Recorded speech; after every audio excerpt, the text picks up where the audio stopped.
Bienvenido y quiero felicitarte por apartar este espacio para profundizar en la palabra de Dios. Ahora vas a escuchar un mensaje de la Iglesia Bautista Highview en español en Louisville, Kentucky, en Estados Unidos.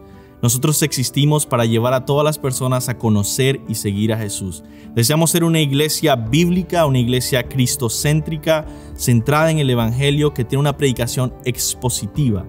¿Qué es una predicación expositiva? Es aquella predicación que se enfoca en el texto bíblico, busca interpretarlo bien y aplicarlo legítimamente a la vida de las personas.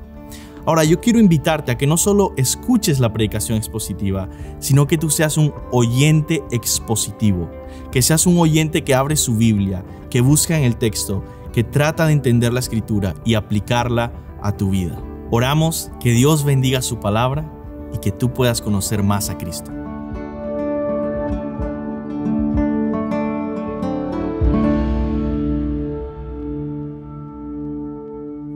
Pueden abrir su Biblia en Génesis capítulo 37. Génesis capítulo 37. Vamos a continuar con nuestra serie de Génesis. Hoy llegamos a la última sección de Génesis, la última parte del libro. Si ustedes pueden ver, quizá al principio hay una parte que se enfoca más en lo que algunos le llaman la historia primaveral, las primeras cosas que sucedieron en el mundo, la creación, el pecado, los primeros generaciones y hasta que llega el diluvio. Luego vemos otra sección en Génesis donde empieza a ver los hijos de Noé, Sem, de donde viene Abraham, y luego empieza a trazar la historia de la familia de Abraham, enfocándose en sus dos hijos, Ismael e Isaac, viendo cómo Isaac es el hijo de la promesa, y luego Isaac tiene dos hijos, Esaú y Jacob, y como vemos que Jacob es el hijo de la promesa, y llegamos al final de la historia de Jacob, y Jacob tiene 12 hijos. Y esta última parte se enfoca específicamente en tres personajes: Jacob y su familia, Jacob, José, uno de los hijos de Jacob, y Judá. Vamos a orar que el Señor que el Señor tenga misericordia de nosotros y use este tiempo para nuestra edificación. Señor, tu poder se perfecciona en la debilidad. Gracias, Señor, porque tú te agradas de usar hombres débiles para proclamar tu palabra. Te pido, Dios, que tú uses tu palabra hoy para edificar nuestras vidas, para salvar al que esté perdido, Señor, para llamar a la obediencia al que esté en desobediencia, para sanar al herido, fortalecer al débil y humillar al soberbio. Señor, ayúdanos a contemplar quién eres, a celebrar que tú eres Rey, que tú gobiernas,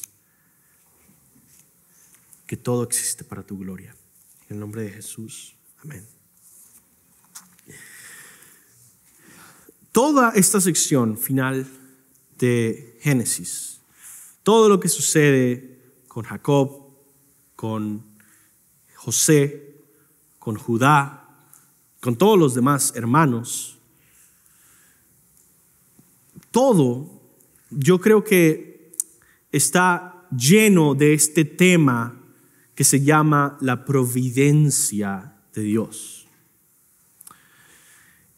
El mensaje de hoy se llama la dulce providencia de Dios y espero que sea una introducción, una pequeña introducción a esto, pero semana tras semana hasta que acabemos Génesis vamos a estar profundizando más y más en este tema de la providencia de Dios. Ahora yo quiero hacerte una pregunta para comenzar a pensar en qué es este tema. ¿Qué es aquello que te va a sostener cuando la vida se vuelve oscura, fría y dolorosa? ¿Qué te va a sostener cuando Dios parece estar callado y ausente? ¿Qué verdad de las Escrituras van a sostener tu fe, tu gozo, tu paz y tu corazón cuando nada tiene explicación?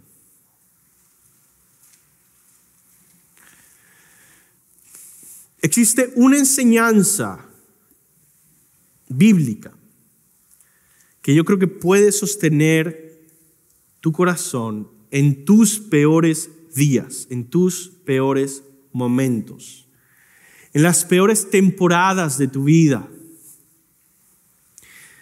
Y que puede también llenarte de gratitud y humildad en las mejores temporadas de tu vida.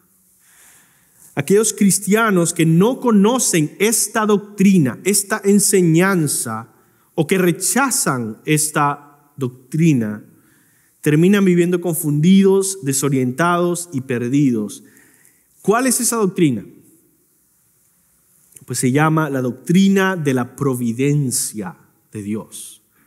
La doctrina de la providencia de Dios. Un antiguo escritor llamado Alexander Carson conocía y abrazaba esta doctrina y expresó el poder espiritual que trae el entender esta verdad bíblica. Lo expresó de una manera muy hermosa en un escrito y lo cito y dice esto: aunque no puedo ver a través de la densa oscuridad, voy a ver más allá con los ojos de la fe. Voy a ver cómo Dios reina. Y por lo tanto, todas las cosas que pasan deben suceder para su gloria y para el gozo eterno de su pueblo. No entiendo qué pasa, pero con la fe, aferrada en esta convicción, voy a ver una verdad más grande, que Dios reina. Y porque Dios reina absolutamente, todo lo que pasa, incluso en la oscuridad,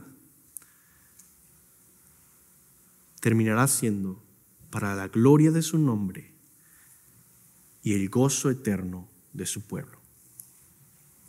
Amén.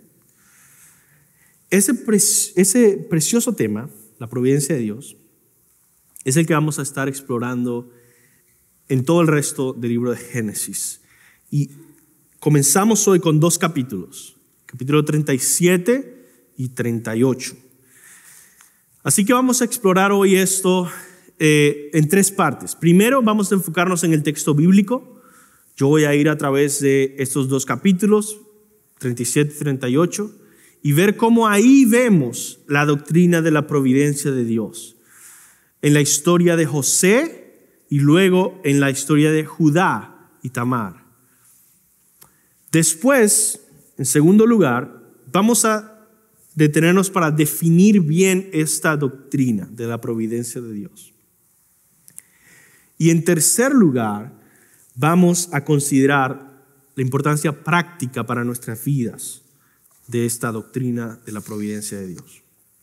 Entonces vamos a comenzar con este primer punto. La dulce providencia en Génesis 37 y 38. Entonces, si tú tienes tu Biblia abierta en Génesis 37, comienza diciendo: habitó Jacob en la tierra donde había morado su padre, en la tierra de Canaán. Esta es la historia, dice el versículo 2, de la familia de Jacob. Por eso es que yo no dije que toda esta última parte se trata de José, porque la Biblia dice que se trata de la familia de Jacob. ¿Ok? se trata de un poquito más que José. Se trata de la familia de Jacob y qué sucedió. Y comienza diciendo: José, siendo de edad de 17 años, apacentaba las ovejas con sus hermanos. Y el joven estaba con los hijos de Bilha y con los hijos de Silpa, mujeres de su padre. Entonces, espérate, pero Jacob tenía 2 esposas, Raquel y Lea. ¿Dónde están? Bueno, esas son las siervas o las esclavas de Jacob, de Raquel y Lea. Y José estaba con los hijos de ellas, que también eran partes de las tribus de Israel, por cierto. E informaba José a su padre la mala fama de ellos. Es decir, José era muy buen amigo de su padre y no muy buen amigo de sus hermanos. ¿Ok? Era el típico alumno de la clase que es el favorito de la maestra, pero que todos los alumnos lo odian. Y dice: maestra, se le olvidó pedir la tarea. Aquí ya la traje. Y todos: no.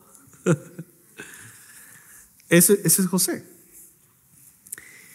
Y dice versículo 3: y amaba Israel. Ojo, Israel es Jacob. Recuerdan que la semana pasada vimos que Dios le cambia el nombre a Jacob y le llama Israel.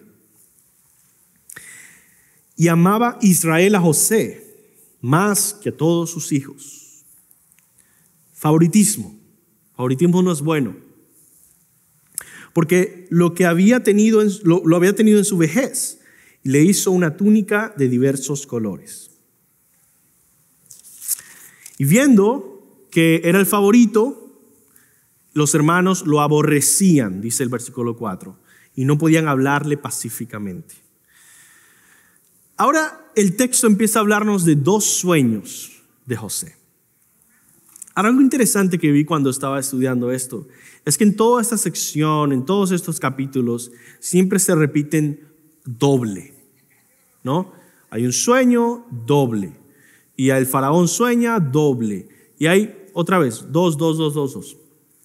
Y hay una parte en la que José le interpreta el sueño a Faraón y dice que el hecho de que ha sido doble, el hecho de que ha sido 2 sueños, lo que hace es que asegura, lo que hace es que hace que esta visión, esta profecía, esta palabra de Dios es certera, es doblemente confirmada. Es un dato interesante. Aquí José comienza con sus sueños y empieza con un sueño en el que ve estas plantas, estas cabillas que se levantan, pero una queda de pie y las otras se postran. Entonces los hermanos dicen: bueno, ¿quiere decir que tú estás diciendo que nos vamos a postrar ante ti? Luego tiene otro sueño. Por cierto, después de eso lo odiaron más por eso. Pero dice que soñó aún otro sueño y dijo: he aquí el sol y la luna y 11 estrellas se inclinaban a mí. O sea, esta vez sí era a mí, dice. Y lo contó a su padre y a sus hermanos, y su padre lo reprendió y le dijo: ¿qué sueño es este que soñaste? ¿Acaso vendremos yo y tu madre y tus hermanos a postrarnos en tierra ante ti? Y sus hermanos le tenían envidia por esto, pero su padre meditaba en eso. Después, resulta que los hermanos se van a apacentar ovejas por otro lado, y Jacob le da una misión especial a su hijo pequeño: ve a ver dónde están tus hermanos, ve a ver si están haciendo lo que deben hacer, ¿no? Y él se va en esa misión y se encuentra con un hombre donde se supone que deberían estar sus hermanos, y el hombre le dice: no están aquí, están en aquella ciudad. Así que él comienza a ir hacia esta ciudad y lo ven de lejos sus hermanos. Dice, no, ahí viene el soñador. ¿Saben qué? Vamos a matarlo. A ver qué pasa con su sueño. Vamos a ver si este soñador se supone que está diciendo la verdad. Vamos a matarlo y a mostrar así que él lo que está diciendo es puras mentiras. Luego, Rubén se levanta y dice, no. Rubén, por cierto, es el hermano mayor. Es el primogénito de los hijos de Jacob. Se levanta y dice, no, por favor, no lo maten, no se llenen de sangre, échenlo en una cisterna, en un hoyo. Y después no aparece Rubén por la historia hasta después. Luego, en vista de que Judá ve que los hermanos como que quieren matarlo, dice, ¿saben qué? Yo creo que sería una mejor idea si lo vendemos. No tenemos que matarlo, vamos a venderlo como esclavo. Lo venden, luego Rubén regresa y no lo ve y se pone a llorar y dice, ¿qué ha pasado? Porque él tiene que dar la noticia.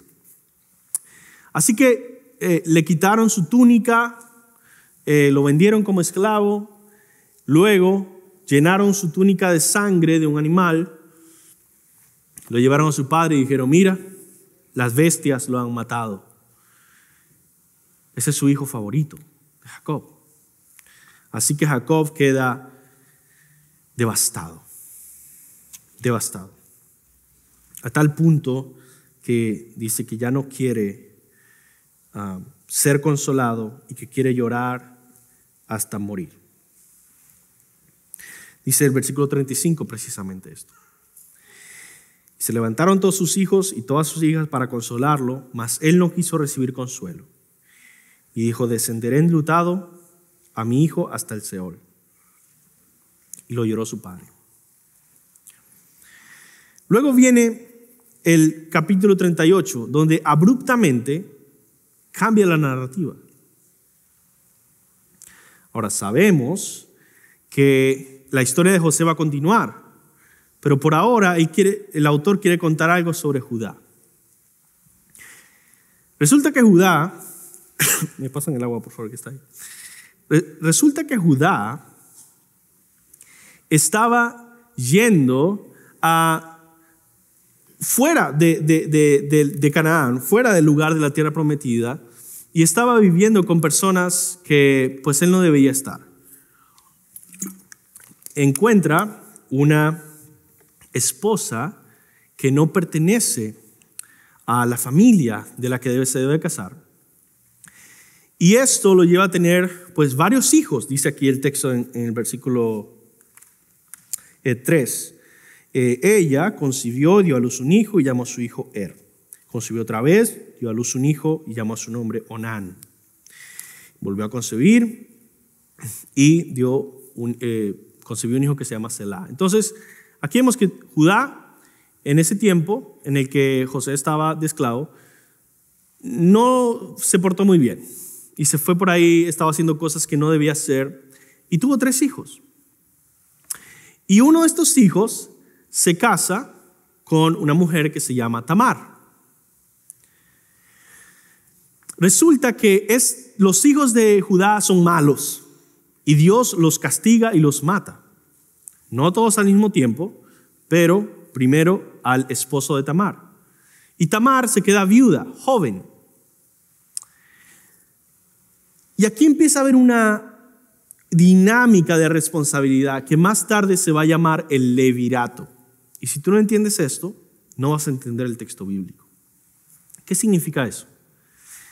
Que en una familia, si uno de los hermanos ha perdido, si una de las esposas ha quedado viuda antes de tener hijos, los otros hermanos de ese esposo y la familia en sí tienen la responsabilidad de levantar descendencia para que no se quede viuda y sin hijos, para que pueda proseguir esa descendencia. Así que Judá sabe lo que tiene que hacer y llama a su otro hijo, el que le seguía. El mayor murió, el que le seguía. ¿Y qué pasa? Dice que hizo lo malo, se llama Onán, hizo lo malo ante el Señor. ¿Por qué? Porque Onán no quería darle descendencia a Tamar. Tenía relaciones, pero con la intención de que no quedara embarazada Tamar. Y él estaba haciendo lo malo ante el Señor. Dice el versículo 9, y sabiendo Onán que la descendencia no había de ser suya, sucedía que cuando se llegaba a la mujer de su hermano, vertía en tierra para no dar descendencia a su hermano. Y desagradó en ojos de Jehová lo que hacía, y a él también le quitó la vida. 2 de 3. Okay, 2 hijos muertos de 3. Sigue la misma responsabilidad. La viuda Tamar queda ahí y Judá empieza a pensar, hay algo mal con esta mujer. Empieza a tener esta superstición de que quizá hay mala suerte con esta mujer. Ahora, si tú ves el texto bien, ¿qué es lo que está mal? Los hijos son malos. Y Dios los ve que hay algo mal con ellos y los mata. Pero él piensa que hay algo mal con ella. Por lo tanto dice, bueno, me queda un hijo, yo no lo quiero dar a Tamar y que se muera también. Así que le dice, mira, vete a tu casa con tus padres, quédate viuda por un tiempo hasta que mi otro hijo crezca. Ahora, ¿era suficientemente grande para casarse? Claro que sí, pero él le está diciendo, básicamente, no me llames, yo te llamo. ¿Ya? Indefinidamente espera. Eso es lo que está diciendo. Sucede que esto es injusto también. Él no tiene ninguna razón para tratar a Tamar de esta manera. Y Tamar está buscando honrar a su esposo y levantar descendencia. Así que hay otra muerte. Judá pierde a su esposa, Súa. Muere su esposa y ahora él, dice versículo 12, pasaron muchos días y murió la hija de Súa, mujer de Judá. Después Judá se consoló y subía a los trasquiladores de sus ovejas en Timnat, él y su amigo Hira el adulamita. Y alguien le avisó a Tamar y le dijo, oye, Judá, tu suegro, va a estar yendo por Timnat. Ella tuvo esta idea. Dijo, ok.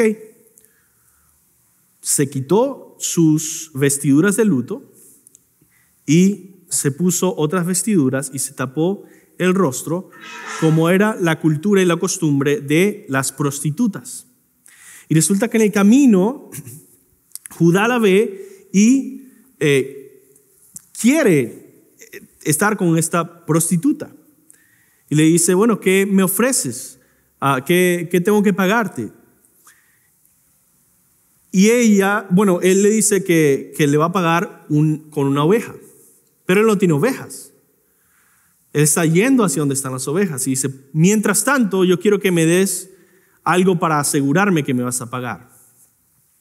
Quiero que me des tu sello y tu bastón y cosas que te identifican a ti personalmente como un individuo. Y aquí voy a esperarte para que me des la oveja. Esa era la estrategia.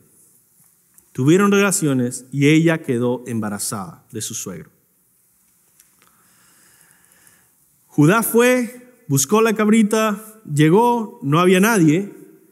Y el texto dice que Judá empezó a preguntar por ahí, oye, ¿dónde está la prostituta que se para ahí en la esquina? Dice, aquí no hay prostituta. Bueno, ya no la encontré. Se le olvida y sigue adelante. ¿Qué es lo que sucede en esta novela? Que una mujer embarazada, pasan los meses y crece su barriga. Y ella es una viuda que no está casada con nadie. Y entonces la ven y le dicen, es una adúltera, infiel, que además está deshonrando su tiempo de luto y de viuda. Y Judá dice, quémenla. Quémenla. Cuando el pueblo se reúne para quemarla, dice, está bien, quémenme, básicamente, pero les voy a decir de quién fue que tuve este hijo. Porque, por cierto, más adelante, en la ley de Moisés, en el futuro, se condenaba no solo a la adúltera, pero también al adúltero. Entonces, al final era como que, bueno, esta persona también va a ser quemada aquí, ¿no? Y dice, de la persona que es este bastón y este sello, ese fue la persona que me embarazó, básicamente. Judá, que es el principal porque es responsable de ella, viene a ver cómo la van a condenar, a quemarla. Él pidió que la quemaran y él ve, ¿y qué es la respuesta de Judá? Dice, wow. Bueno, no dice wow, pero pero dice versículo 25, ella, cuando la sacaban, envió a decir a su suegro, del varón cuyas son estas cosas, estoy encinta. También dijo, mira ahora, ¿de quién son estas cosas? El sello, el cordón y el báculo. Entonces Judá los reconoció y dijo, más justa es ella que yo, por cuanto no le he dado a Sela mi hijo, y nunca más la conoció. O sea, nunca más estuvo en relaciones con ella. ¿Qué pasa? El texto continúa y dice que al tiempo de dar a luz, versículo 27, ella que había gemelos en su seno. O sea, no solamente tuvo un hijo, eran mellizos, eran twins. Sucedió cuando daba luz que sacó la mano uno, la partera tomó y ató su mano un hilo de grana diciendo, este salió primero. Pero volviendo a meter la mano, he aquí salió su hermano. Y ella le dijo, ¿qué brecha te has abierto? Y llamó su nombre Fares, que significa brecha. Después salió su hermano, al que tenía en su mano el hilo de grana, y llamó a su nombre Sara. Nacen estos gemelos. Mi esposa, cuando estábamos leyendo ese texto, tenía un comentario bien interesante y decía, pues sí, porque en su familia tiene bastantes gemelos. Si ustedes se ponen a ver, con Jacob y Esaú también. Ellos también tuvieron gemelos. Ahora, ya vimos el texto bíblico, vimos lo que pasó en el versículo 37, el capítulo 37, capítulo 38, lo que pasó con José, lo que pasó ahora con Judá y Tamar. La pregunta que nos tenemos que hacer es, ¿cómo debemos entender esos capítulos? ¿Y cómo se supone que esto nos enseña la providencia de Dios? La dulce providencia de Dios. Primero vemos en el capítulo 37 una familia disfuncional, lleno de pecado, favoritismo, envidia, orgullo, violencia, injusticia, abuso, engaño. Después vemos inmoralidad sexual y mucho más. Pero en medio de todo ese caos hay algo muy profundo que está sucediendo. Y vamos a ver qué está pasando. Dios está obrando su plan. Y luego vemos en el siguiente capítulo, el 38, que Dios, ¿cómo es que Dios está detrás de una prostituta, unos hijos muertos, un suegro con prejuicios, en fin, todos estos pecados? ¿Qué está pasando aquí? Bueno, déjame decirte e interpretar los dos capítulos. Primero, lo que está pasando con José es que Dios está comenzando a llevar a cabo un plan para lograr que esta familia de Jacob se convierta en la gran nación de Israel en la tierra prometida. ¿Y cómo va a suceder eso? Viene una hambruna en la tierra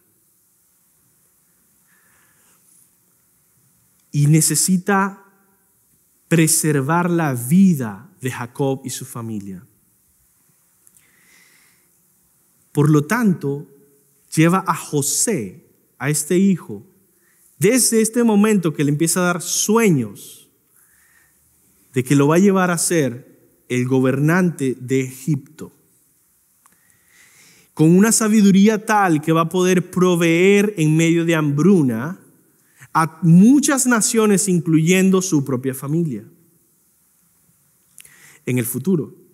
Pero todo comienza con los prejuicios de los hermanos, con las ganas que tenían de matarlo, con la venta a la esclavitud, que lo iba a llevar a la casa de Potifar, que después iba a llevarlo a la cárcel, que iba a acercarlo al faraón y que iba a ponerlo al fin en el trono para proveer los alimentos que necesitaba Jacob y su familia y otras naciones. Pero no se quedaba ahí, sino que a través de esa influencia como gobernante de Egipto, él iba a proveer un espacio dentro de Egipto, fuera de la tierra prometida,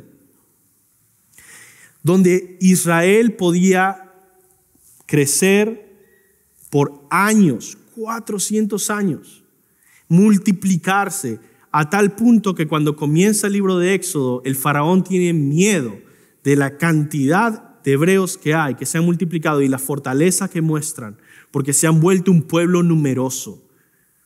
Un pueblo numeroso que ahora puede habitar una región vasta y grande, que es la tierra prometida. Y tú te preguntas, ¿pero por qué los sacó de la tierra prometida para llevarlos otra vez a la tierra prometida?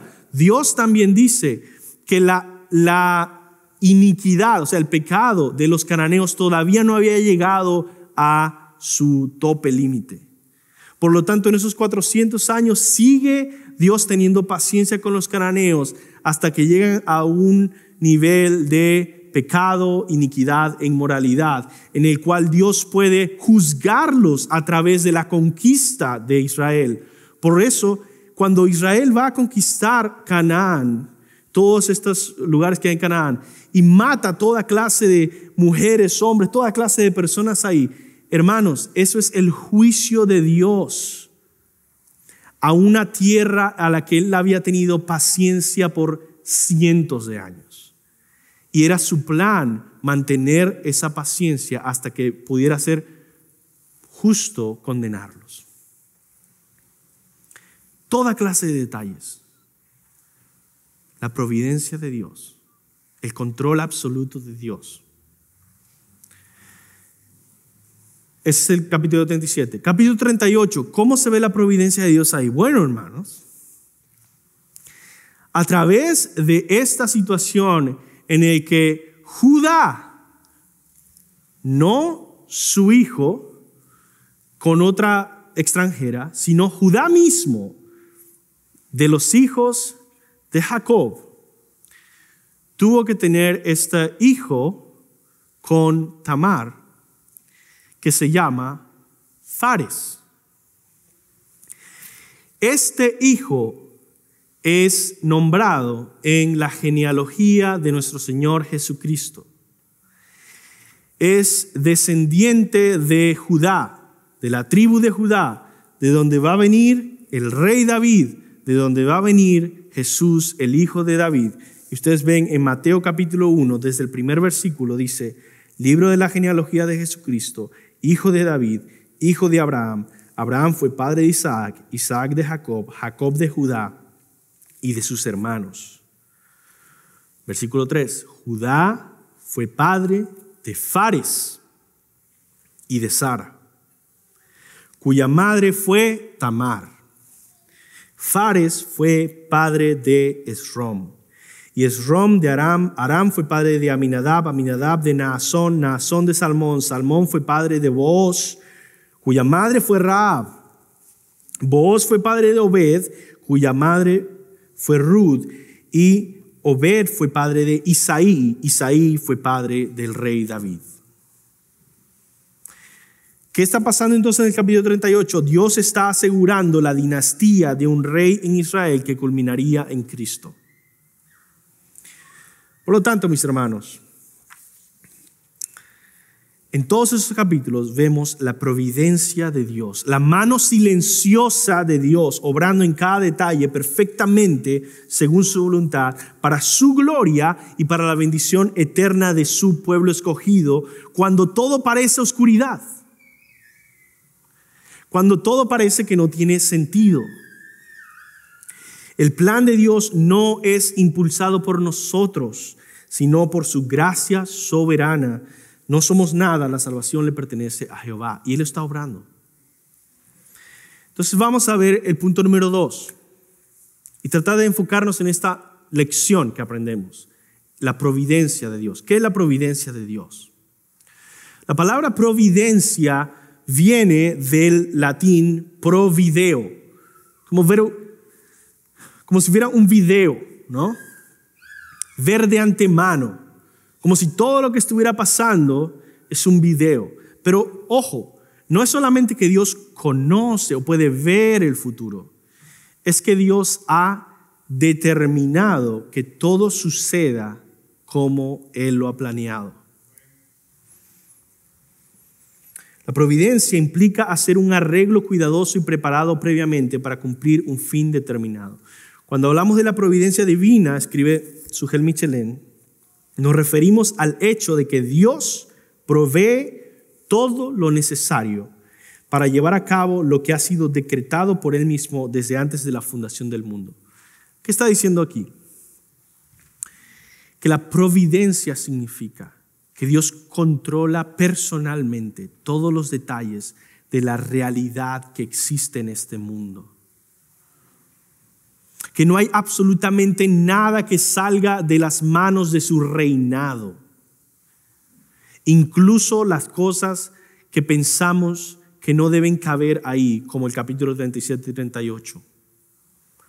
Bueno, ¿cómo Dios va a estar involucrado en esto? Si los hermanos quieren matarlo y lo vendieron como esclavo y hay favoritismo, ¿Dios no está en esto?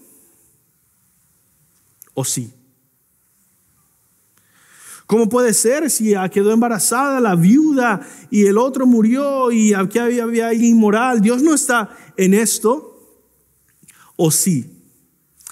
La providencia de Dios nos dice siempre sí. Y sí con un propósito final de glorificar su nombre a través de la salvación y bendición de su pueblo escogido. Eso es importante, hermanos. Yo sé que lo he repetido 5 veces ya, pero yo quiero que entiendan esto. La providencia es buenas noticias especialmente para el pueblo escogido de Dios. Dios no solamente controla todas las cosas, sino que las controla con un propósito de bendecir a su pueblo escogido y ser glorificado en él.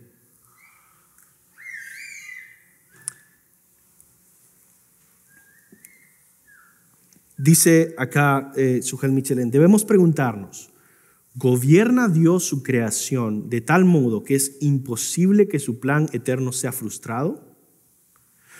¿O más bien Dios decidió correr ciertos riesgos, controlar algunas cosas y dejar otras a merced de su libertad, fuera de su control, arriesgándose de ese modo a que las cosas no salgan como Él quería?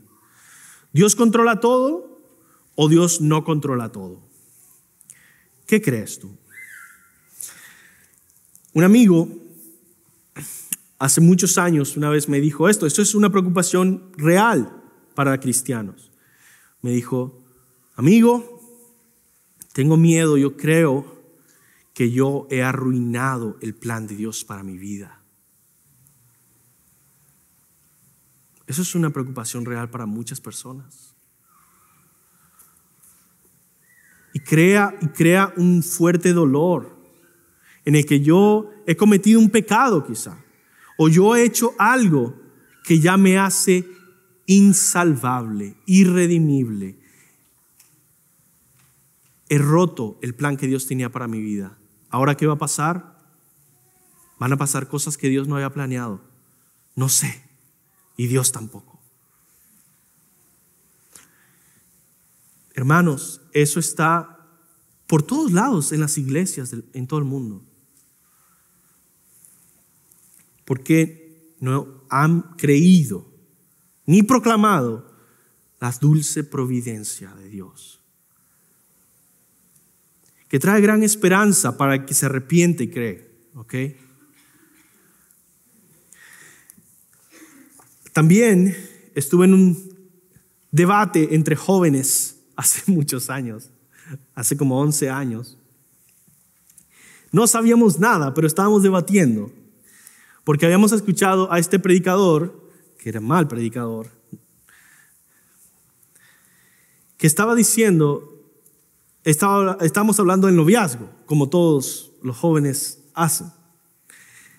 Y este predicador estaba enseñando que Dios controla las cosas, pero hay otras cosas que Él no se mete.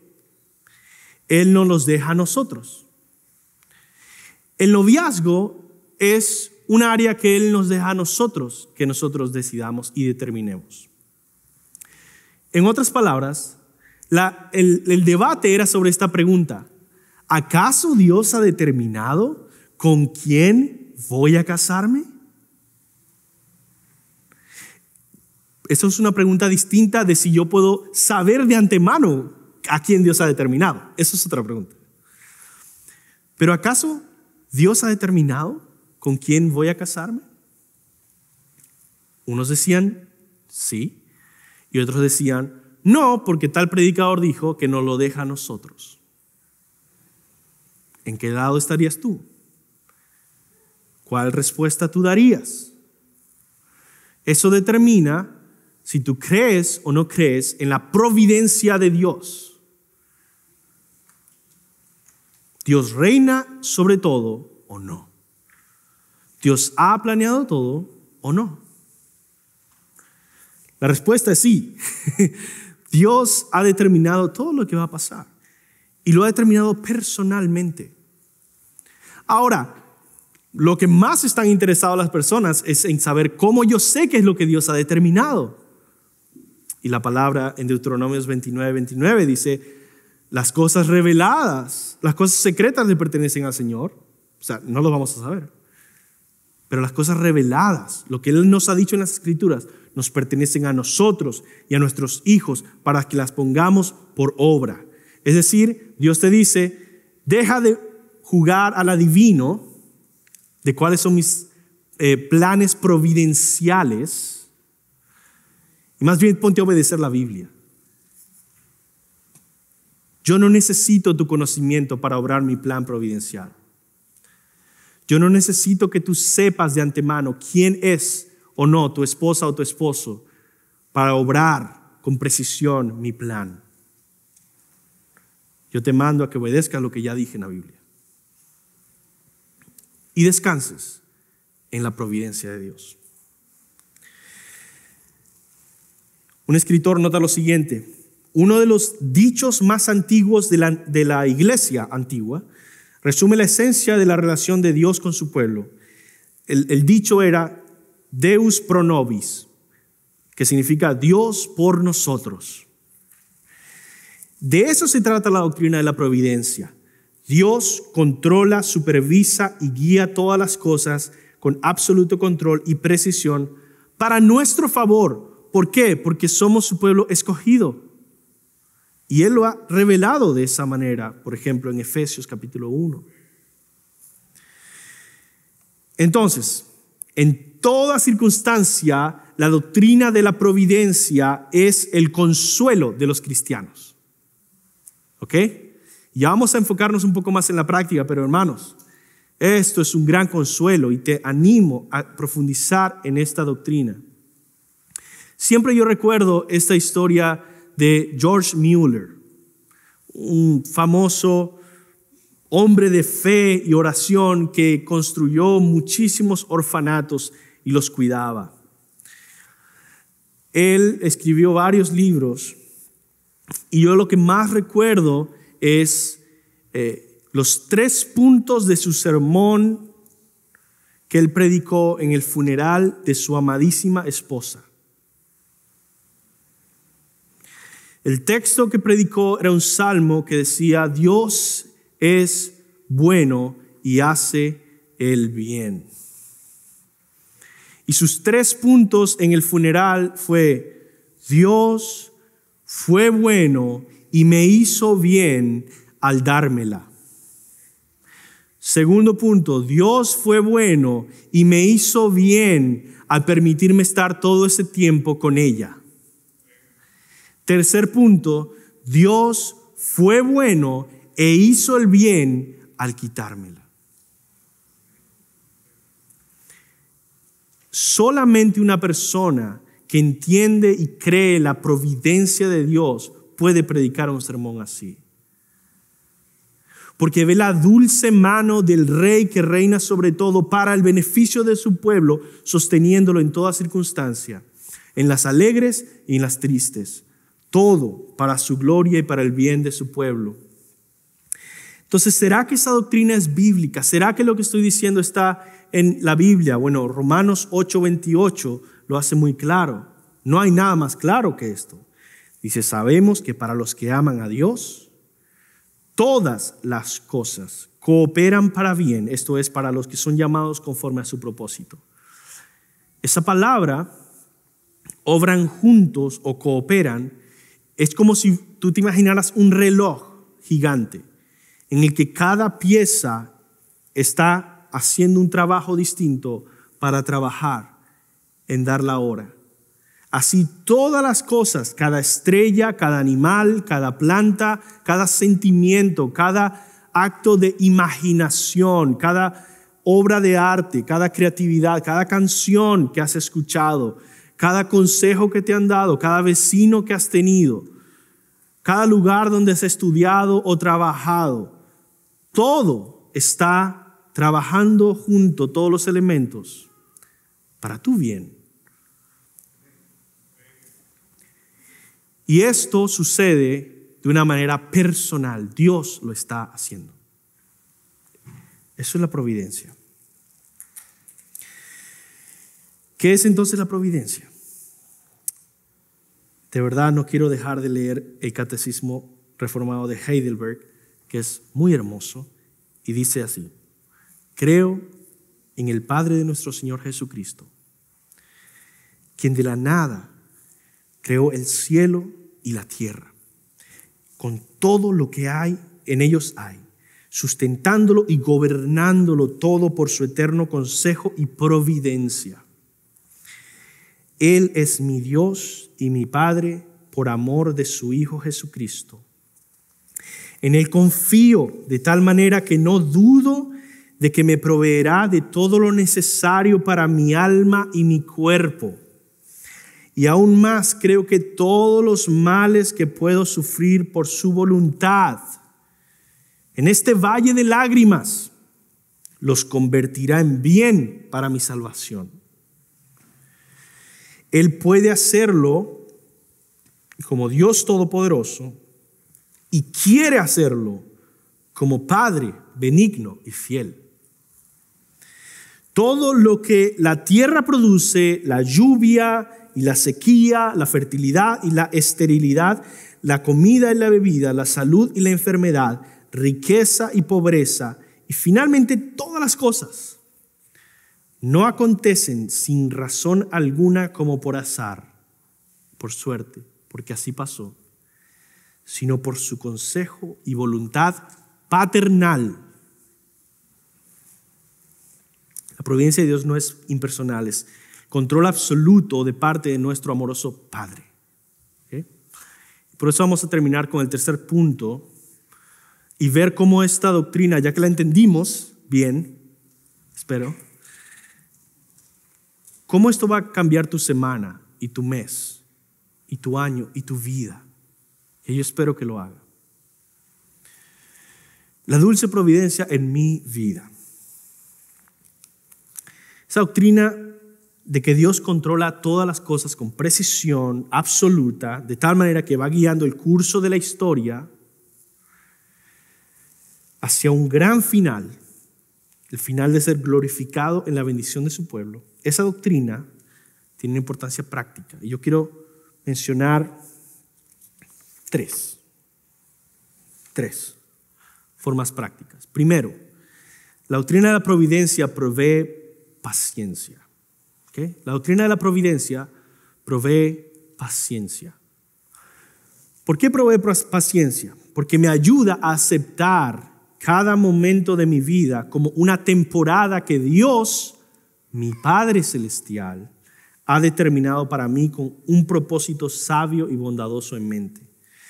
Por lo tanto, aunque no sea una temporada ideal, me da la paciencia para aceptarla como una temporada esencial y establecida por mi buen Padre. Por ejemplo, quizá alguno de ustedes dice, pero he sido soltera mucho tiempo o he sido soltero mucho tiempo. La doctrina de la providencia te da una paciencia para entender, esta no es una temporada ideal para mi corazón, no es lo que más quisiera, pero es esencial para el plan que Dios está teniendo en mi vida y que está llevando a cabo en su providencia. Y Él es mi Padre, y Él es sabio, y Él es bueno, y Él lo ha puesto en mi vida. Quizá tiene que ver con la maternidad. Quizá muchos, yo sé, han tenido pequeños bebés hace menos de un año, y dicen, esto de no dormir como que no es muy conveniente, como que no es muy cómodo. Esto de no poder salir a los convivios aquí y allá, de no poder ir a cuando un hermano tiene un cumpleaños, todo por los bebés, como que me pesa. Pues ánimo, en que es parte de la temporada que tu Padre ha establecido para ti. Y es buena, y es sabia, y es esencial en lo que en su providencia Él está haciendo en tu vida. Quizá tienes una dificultad en el trabajo, o tienes un trabajo muy difícil. Creo que todos nosotros podemos por lo menos recordar o pensar en un trabajo en el que uno decía, ¿por qué estoy haciendo esto? Esto no es lo que yo quiero hacer, esto no es lo que me apasiona. Pero es esencial en el plan que Dios ha hecho en tu vida. Es decir, me da paciencia para decir, yo no sé cuánto tiempo voy a estar en este trabajo, pero sí sé algo, Dios me lo ha impuesto, Dios lo ha determinado. En su amorosa relación como padre, si tú eres cristiano, para mi bien. ¿Me quiere enseñar humildad? Quizá. ¿Me quiere enseñar fe? ¿Me quiere enseñar paciencia? ¿Quiere usarme para evangelizar a alguien, para discipular a alguien, para dar algún ejemplo a alguien? Para ser ejemplo a mis futuros hijos y nietos en 20 años. No sé. Pero en su amable providencia, Él lo ha puesto en mi vida. Quizá tú te estás adaptando a un nuevo lugar, te has estado mudando, quizá has pasado por enfermedad o has tenido que cuidar a alguien enfermo. Ten paciencia.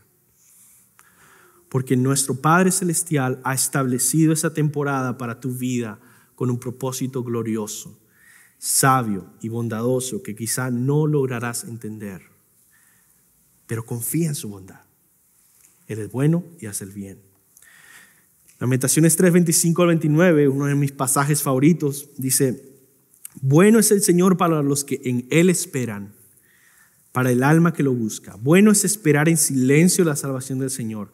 Bueno es para el hombre llevar el yugo desde su juventud, que se siente solo y en silencio, ya que Él se lo ha impuesto, que pongas su boca en el polvo, quizás haya esperanza. Lo segundo que nos provee la providencia de Dios es no solo paciencia, pero gratitud. Hermanos, la doctrina de la providencia me ayuda a ser agradecido con cada detalle de mi vida. ¿Por qué?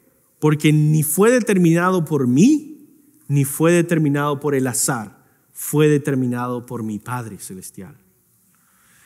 Así que no solo esta es una doctrina para los tiempos difíciles o para los tiempos de llanto, de lágrimas, de sufrimiento, pero para los mejores tiempos de alegría y de celebración, Es Dios el que lo ha determinado en mi vida.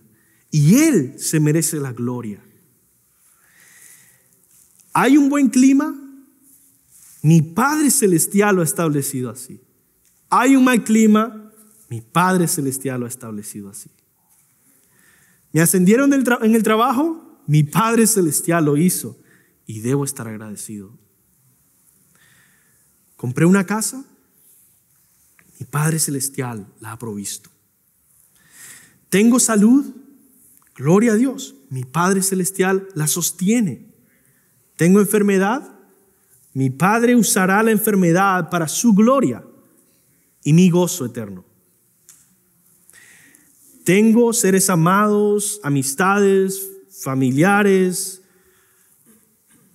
Tengo una iglesia, tengo creatividad o talento, tengo inteligencia, tengo un trabajo.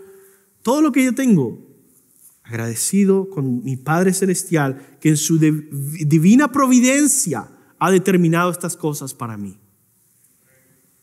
Deuteronomios 8:10 dice: cuando hayas comido y te hayas saciado, bendecirás al Señor tu Dios por la buena tierra que Él te ha dado. La providencia no solo provee paciencia en temporadas que no son agradables, no solo provee gratitud en los momentos felices de la vida, pero finalmente yo creo que provee consuelo y esperanza. Provee consuelo y esperanza. Por ejemplo, en la duda, cuando tienes dudas, el Dios que todo lo controla es tu roca. Salmo 90, 1-2 dice: Señor, tú has sido mi refugio de generación en generación, antes que los montes fueran engendrados y naciera la tierra y el mundo, desde la eternidad hasta la eternidad, tú eres Dios. Eres un Dios que todo lo controla y en momentos de duda me sostengo en ti. Como le decía a un hermano, no me acuerdo a quién esta semana, todas las cosas cambian, pero una sola cosa se mantiene estable. ¿Quién es Dios? Y Él reina. También en la tristeza, Él es el Dios que todo lo controla. Él es mi alegría. Él es la alegría y el gozo estable en mi tristeza. Me encantó este salmo leerlo el día de ayer. Quizá lo puedes escribir y memorizar. Salmo 30, versículo 5. Salmo 30, versículo 5. Dice: el llanto puede durar toda la noche, pero a la mañana vendrá el grito de alegría. Buena poesía y buen consejo para ti si estás en un momento de tristeza, de dolor, de angustia. El llanto puede durar toda la noche, pero a la mañana vendrá el grito de alegría. En tiempos donde no ves frutos en lo que estás haciendo para el Señor, el Dios que todo lo controla es tu ánimo. Otra vez el Salmo 60, 11-12. Dice: ¿no saldrás, oh Dios, con nuestros ejércitos? Danos ayuda contra nuestros adversarios, pues vano es el auxilio del hombre. En Dios haremos proezas y Él pisoteará a nuestros adversarios. Y en tiempos de dificultad financiera, el Dios que todo lo provee, el Dios que todo lo controla en su providencia, Él es mi proveedor. Y Él me dice en su palabra: no os afanéis,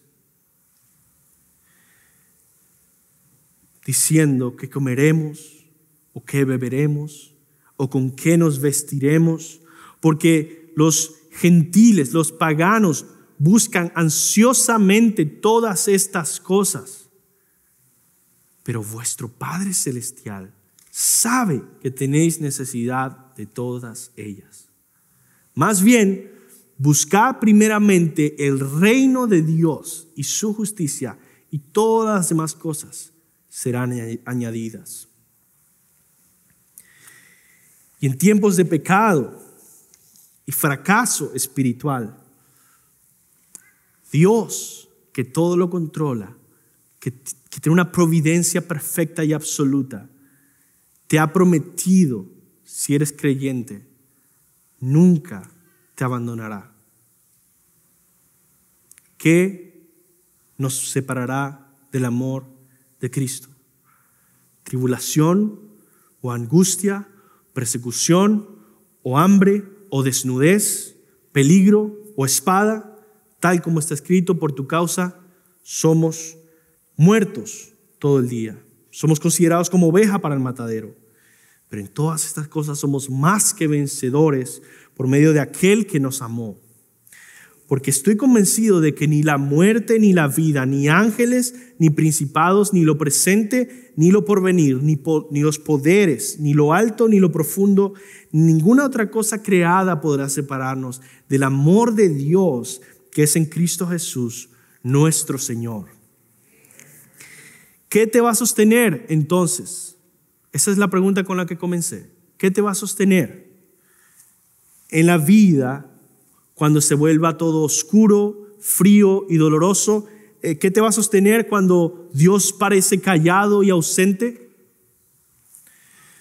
¿Qué verdad de las Escrituras va a poder sostener tu fe, tu gozo, tu paz y tu corazón cuando nada tiene explicación? Espero que nunca olvides la doctrina de la providencia de Dios.